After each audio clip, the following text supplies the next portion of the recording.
जब से दिल्ली के चीफ मिनिस्टर अरविंद केजरीवाल की गिरफ्तारी हुई है, तब से हम और आप जैसे आम लोगों के मन में कई प्रश्नों ने घर कर लिया है। जैसे केजरीवाल के चीफ मिनिस्टर बने रहने में कौन से कानूनी रुकावटें हैं। इसी प्रकार कुछ अन्य प्रश्न जैसे दिल्ली के सीएम के जेल जाने पर कौन से संवैधानिक संकट खड़े हो जाएंगे।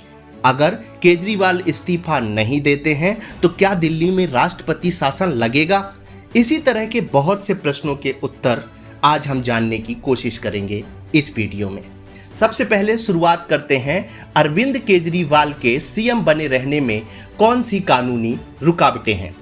जब हम संविधान की बात करते हैं तो मुख्यमंत्री पद पर रहते हुए गिरफ्तारी होने पर इस्तीफा देना पड़ेगा या नहीं, इस बारे में संविधान में कोई स्पष्ट प्रावधान नहीं किया गया है।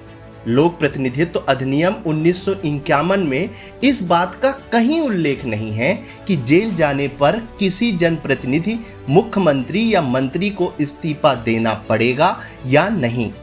लोक प्रतिनिधित्व अधिनियम 1951 की धारा 8(3) के अनुसार यदि किसी व्यक्ति या जनप्रतिनिधि को 2 साल या उससे ज्यादा की सजा होती है तो वह पद के लिए अयोग्य हो जाएगा। हालांकि केजरीवाल के मामले में अभी सुनवाई होनी है, इसके आधार पर ही उन्हें दोषी या बरी किया जाएगा। इसलिए केजरीवाल जेल जाने पर भी कानून के दायरे में सीएम बने रह सकते हैं। अब बढ़ते हैं दूसरे प्रश्न की ओर। दूसरा प्रश्न ये है कि क्या केजरीवाल के चीफ मिनिस्टर रहते जेल जाने से दिल्ली में कोई संवैधानिक संकट खड़ा होगा। सुप्रीम कोर्ट के कुछ वरिष्ठ वकीलों का ऐसा मानना है कि संविधान के अनुसार विधायक मंत्री बनते हैं और मुख्यमंत्री मंत्रिमंडल का प्रमुख होता है। अनेक राज्यों में विधायकों और मंत्रियों के जेल जाने के अनेक मामलों के बावजूद सरकार पर संवैधानिक संकट नहीं आया। तमिलनाडु की मुख्यमंत्री जयललिता को अदालत के आदेश से सजा हुई, जिसके बाद उन्हें त्यागपत्र दे दिया था। झारखंड के मुख्यमंत्री सोरेन ने गिरफ्तार होने से पहले ही मुख्यमंत्री पद से त्यागपत्र दे दिया था। संविधान की शपथ लेकर मुख्यमंत्री बनने वालों को नैतिकता और स्वस्थ परंपरा के आधार पर त्यागपत्र देना चाहिए। केजरीवाल के पास दिल्ली सरकार में कोई मंत्रालय नहीं है।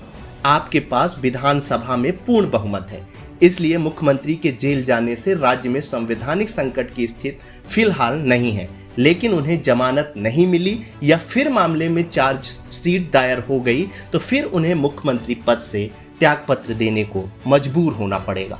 अब अगले प्रश्न की बात करते हैं कि केजरीवाल के लिए जेल से सरकार चलाना क्यों मुश्किल है।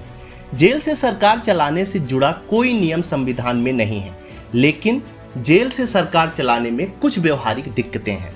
जैसे इसके लिए कोर्ट की अनुमति की जरूरत है। हालांकि अभी तक देश में जेल से सरकार चलाने की किसी को परमिशन नहीं मिली है। मौलिक अधिकारों को छोड़कर किसी कैदी के विशेषाधिकार खत्म हो जाते हैं। सरकार चलाना मौलिक अधिकार नहीं है। जेल से ऑनलाइन सुनवाई की जा सकती है, लेकिन सरकार नहीं चलाई जा सकती। सरकार चलाने के लिए सीधे सुप्रीम कोर्ट में अपील नहीं की जाती। इसके लिए PMLA कोर्ट जाना होगा। कैदी वकील के जरिए अपने केस से जुड़े दस्तावेज पर दस्तखत कर सकता है, लेकिन बिना कोर्ट की अनुमति के सरकारी कामकाज की फाइल पर दस्तखत करना अवैध माना जाएगा। जेल विभाग दिल्ली सरकार के अधीन है, लेकिन वह अपने ही चीफ मिनिस्टर को जेल से सरकार चलाने या मीटिंग करने की सुविधा नहीं दे सकता। केस की सुनवाई और टेलीमेडिसिन के अलावा जेल के बाहर की दुनिया के लिए किसी भी गतिविधि का अधिकार सिर्फ कोर्ट ही दे सकता है। विचाराधीन कैदी की तरह जेल में बंद कोई प्रतिनिधि या सांसद या विधायक कोर्ट की अनुमति से सदन की कार्रवाई में हिस्सा ले सकता है, लेकिन मीटिंग नहीं कर सकता। वकील के अलावा कैदी से मिलने की अनुमति भी जेल के नियमों से ही मिलती है। कोई चीफ मिनिस्टर जेल में बंद है तो वो ऐसी संभावना नहीं है कि जिससे चाहे जितनी बार चाहे मिल सकता है। जेलर अपनी इच्छा से कुछ मुलाकातें बढ़ा सकता है। अब बात कर लेते हैं कि अगर केजरीवाल इस्तीफा नहीं देते तो क्या राष्ट्रपति शासन लग सकता है। संवैधानिक विकल्प क्या है। संविधान का भाग 8 अनुच्छेद 239 से 241 तक केंद्र शासित प्रदेशों से संबंधित है। साल 1992 में 69वें संविधान संशोधन के तहत इसमें 2 नए अनुच्छेद 239 AA और 239 AB जोड़े गए। इनके तहत केंद्र शासित प्रदेश दिल्ली को विशेष दर्जा दिया गया है। अनुच्छेद 239 AA में प्रावधान है कि केंद्र शासित प्रदेश दिल्ली को राष्ट्रीय राजधानी क्षेत्र दिल्ली कहा जाएगा और इसके प्रशासक को उपराज्यपाल के रूप में जाना जाएगा। इसके तहत दिल्ली में एक विधानसभा और एक कैबिनेट भी होगी। अनुच्छेद 239 AA दिल्ली के LG को कैबिनेट के साथ किसी भी मामले पर मतभेद को राष्ट्रपति के पास भेजने का अधिकार देता है।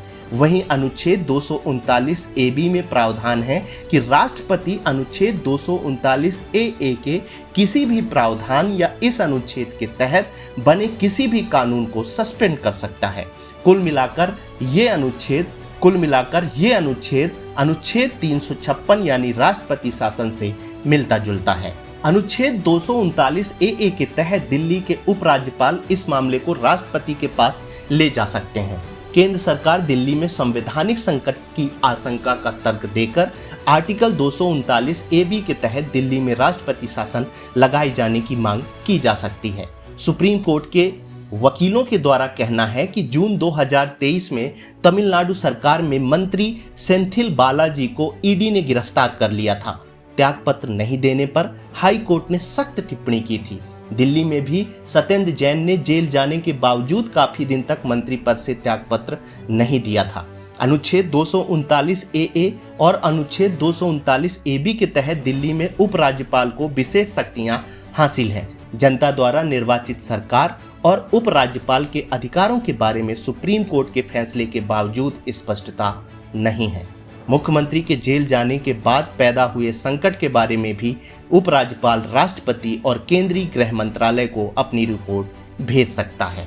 अब बात कर लेते हैं कि क्या केजरीवाल ने इस्तीफा नहीं दिया तो दिल्ली विधानसभा भंग हो सकती है। संविधान के अनुसार मंत्रिमंडल की सिफारिश पर ही राज्यपाल विधानसभा को भंग करने की सिफारिश कर सकते हैं। संवैधानिक संकट की स्थिति में सरकार की बर्खास्तगी और राष्ट्रपति शासन की सिफारिश की जा सकती है।